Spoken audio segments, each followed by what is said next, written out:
Kembali di Sapa Indonesia Pagi Saudara, dan saat ini kita sudah terhubung dengan Bupati Cilacap Syamsul Aulia Rahman untuk mengetahui data terkini pasca longsor yang terjadi. Selamat pagi, Assalamualaikum Pak Syamsul. Selamat pagi. Pak Bupati, data per Sabtu pagi, ini ada berapa korban yang sudah ditemukan Pak? Kemudian kondisinya seperti apa? Ya, terima kasih Mbak Okta. Untuk data per Sabtu pagi, tadi malam kan kita rapat terbatas dengan BNPB, BPBD Provinsi, BPBD Kabupaten, dan kantor SAR untuk memappingkan pada pagi hari ini. Terus kemudian hari ini kurang lebih ada 520 personil yang dibagi ke dalam 5 regu untuk pencarian. Per hari Jumat kemarin itu ditemukan tambahan satu korban atas nama Yuni yang sebelumnya di hari pertama hari Kamis malam itu ditemukan dua korban. Jadi total korban meninggal yang sudah ditemukan oleh tim SAR gabungan adalah 3 korban, 3 meninggal dunia dan 20 orang masih dalam pencarian. Kan tetapi memang Jumat sore kemarin kami hentikan tidak sampai pencarian malam karena mulai pukul 16 itu sudah hujan. Sehingga kami putuskan untuk jam 17.05 sore untuk pencarian dihentikan dan dilanjutkan pada pagi ini. Tadi sudah diapelkan pukul 7 pagi untuk mulai pencarian lagi. Oke, Pak Syamsul, tadi dikatakan bahwa pencariannya sempat dihentikan karena terkendala hujan. Artinya selama proses pencarian korban ini kendalanya selain hujan apalagi sih Pak? Apakah ada misalnya terkait dengan kontur tanah dan lain sebagainya? Ya, yang jelas betul terkait dengan kontur tanah karena memang daerah situ adalah daerah tebing dan cekungan. Terus kemudian amatan kita secara sederhana memang kondisi tanah di situ labil sehingga kami pun tidak bisa untuk langsung menangani secara optimal sehingga harus secara bertahap. Dan tantangannya memang adalah tanah kondisi yang masih labil. Tapi insya Allah hari ini kita optimalkan. Kemarin per hari kemarin sudah ada alat berat itu kurang lebih 4 unit ekskavator. Kemudian ada alkon cukup banyak, ada puluhan. Dan hari ini kita tambah lagi kurang lebih ada 8 unit ekskavator. Sehingga nanti sistem kerjanya kan dibagi dalam 5 workset atau 5 area. Nanti setiap area itu minimal ada satu alat berat yang untuk membantu pencarian. Gitu Nah, Mbak. Pak Samsul tadi dikatakan kondisi tanahnya masih labil. Nah, ini memang kondisi tanahnya seperti itu di wilayah itu atau memang karena faktor cuaca juga Pak sehingga akhirnya terjadi longsor? Memang kondisi tanah di wilayah tersebut, Mbak. Memang Oh. kondisi tanah di wilayah tersebut. Jadi sebelumnya memang historiknya di situ memang sebelumnya belum pernah terjadi longsor yang besar. Ibarat seminggu yang lalu kami dapat laporan tadi malam di rapat disampaikan oleh kepala desa memang di daerah atas di Dusun Cibuyut itu memang terjadi retakan. Tetapi oleh warga hanya menjadi perbincangan dan laporan ke desa, belum sempat untuk laporan kami ke tingkat kabupaten sehingga kami belum sempat untuk mengirim ahli geologi. Oke, berarti artinya gini, jadi secara studinya itu sudah ada belum Pak? Kemudian juga ada warning nggak untuk warga sebelumnya? Kalau studinya dari ahli geologi belum. Oke. Betul, kalau warningnya sebenarnya sudah karena seminggu sebelumnya kan kita apel dan rakor kesiapsiagaan bencana di tingkat kabupaten yang melibatkan sampai dengan Babinsa, Babin Kaptimas. Itu terus kemudian agar disosialisasikan kepada warga yang wilayahnya di area lereng dan sebagainya ketika memang ada hujan intensitas tinggi untuk sebaiknya langsung ke tempat keluarga atau saudara yang lebih aman atau kita siapkan di pos-pos yang ada di balai desa. Tapi memang ini pas pada saat kejadian hari Kamis malam itu sebenarnya hujan intensitasnya tidak terlalu tinggi. Tetapi memang 3 hari sebelumnya itu setiap sore sampai malam itu intensitas cukup tinggi. Begitu Mbak. Oke, mitigasi yang dilakukan oleh pemerintah setempat seperti apa Pak? Karena tadi mengingatkan kondisinya tanahnya labil begitu, artinya lahannya dalam kondisi kritis begitu.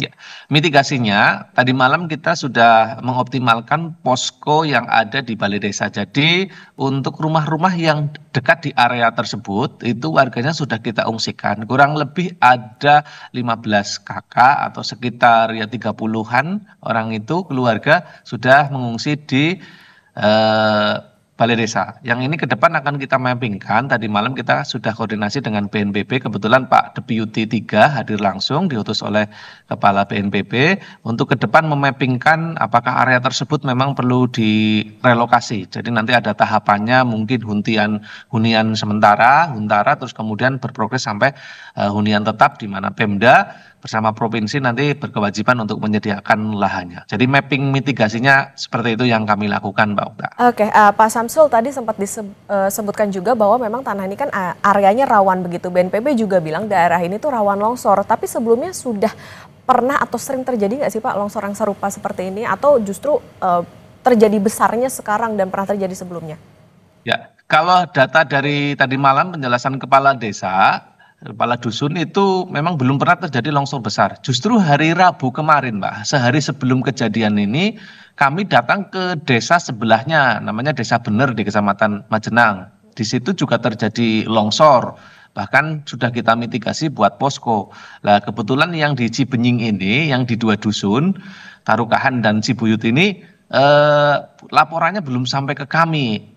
Sehingga kejadian yang di Cibenying ini memang jujur di luar kontrol kita karena justru kita fokus ke desa sebelahnya yaitu di Desa Bener, sehingga memang termasuk kita kaget dan warga juga terutama yang di bawah di dusun Tarukahan ini sebenarnya posisinya itu jauh, Mbak. Kalau lihat jarak dari titik lokasi atas dengan ke bawah itu sampai 300 meter.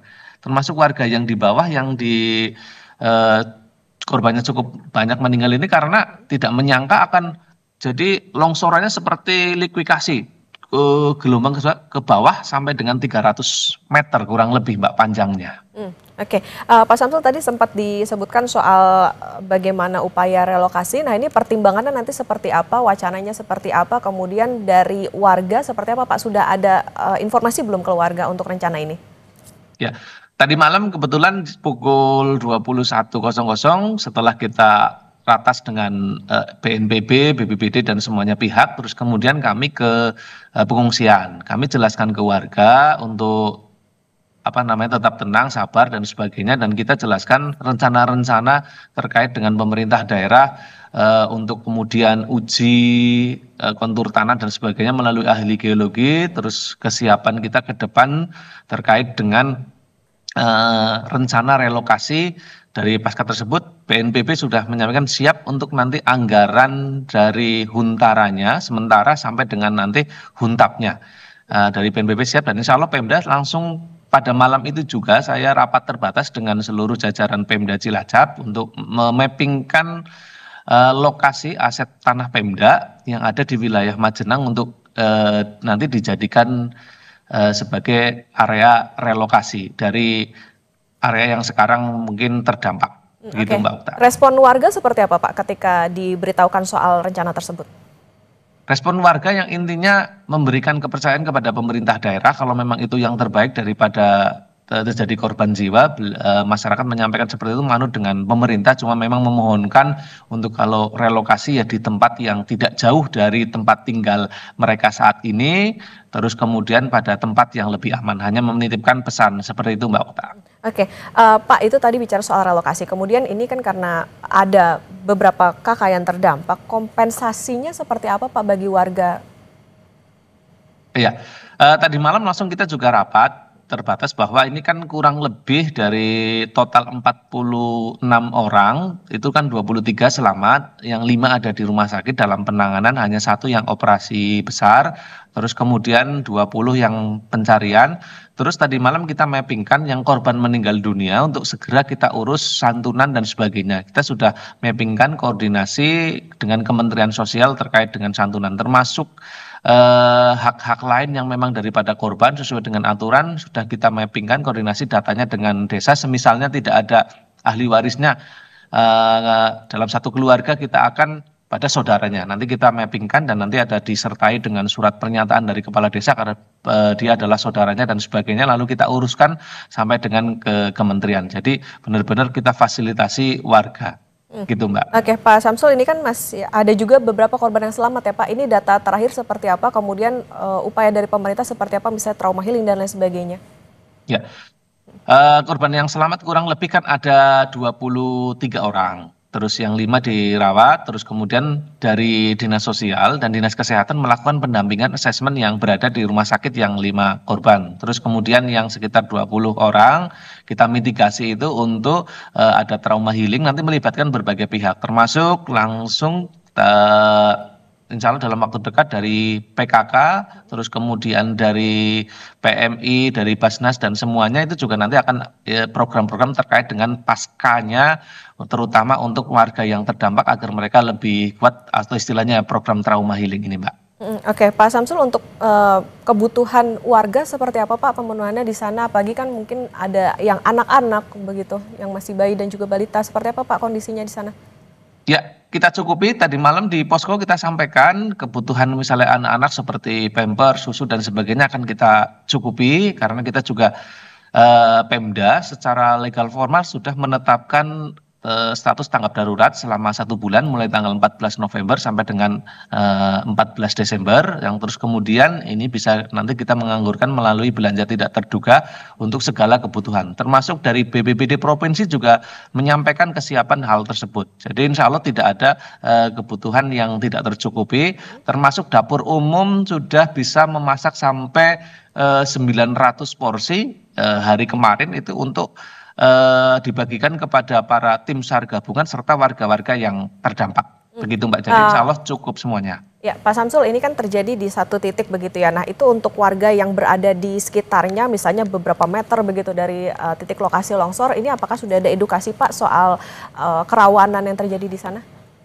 Sudah Mbak, jadi tadi malam langsung kita mitigasikan, jadi akan dibentuk yang perwakilan desa bersama tim kabupaten untuk bagaimana mengedukasi warga yang potensi di area terdekatnya untuk terus kemudian mau kita mitigasi ke relokasi ke sementara itu ke balai desa. Ya, dalam artian sosialisasi edukasi bahwa karena di sekitarnya itu sudah terjadi sehingga harapannya kalau situasi hujan mulai sore malam yang intensitas cukup tinggi itu untuk bergeser mengungsi dulu sementara ke balai desa. Jadi kita lakukan mitigasi terus dengan melibatkan seluruh komponen RT RW yang di area lokasi tersebut di 2 dusun tersebut. Begitu Mbak Okta. Oke, Pak Samsul, ada imbauankah Pak untuk warga terutama yang saat ini berada di lokasi yang potensi begitu terjadi kerawanan juga terkait dengan longsor di Majenang Cilacap ini?